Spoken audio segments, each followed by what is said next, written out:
নক্ষত্র স্বাতি, তুলা রাশি স্বাতি নক্ষত্র, কালসর্প যোগ সৃষ্টি হয়েছে। হাতে টাকা পয়সা আসবে, ভুল ইনভেস্টমেন্ট আপনার জন্য বিপজ্জনক হতে পারে।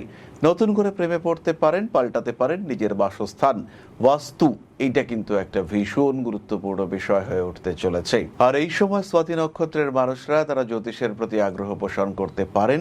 রাগ, জেদ, তেজ ইত্যাদির উপরে নিয়ন্ত্রণ রাখার চেষ্টা করা উচিত। বাড়ি পাল্টানো এই সময় যেতে পারে। বাজার, পাবলিক প্লেস, অকারণ অশান্তির মধ্যে জড়িয়ে পড়তে পারেন। গোপন শত্রুতা এড়িয়ে চলুন এবং আপনার যে কোনো উন্নতির খবর, সেটা বিয়ে সংক্রান্ত হতে পারে, সেটা পরিবার সম্পর্কিত হতে পারে, সেই খবরগুলোকে যতটা সম্ভব গোপন রাখুন। সফল হওয়ার পরে অবশ্যই প্রকাশ করতে পারেন। নিজের ক্রোধের উপর নিয়ন্ত্রণ রাখার চেষ্টা এটা অবশ্যই করা উচিত। অস্থিরতা অ্যাভয়েড করে চলতে হবে।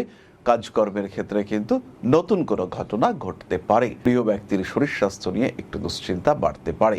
স্বামী কিংবা স্ত্রী এই সময় চাকরি পেতে পারেন, তবে এই চাকরির কারণে বাড়ি থেকে দূরে থাকা বা দুজনের মধ্যে একটা ভার্চুয়াল সেপারেশন এটা সৃষ্টি হতে পারে।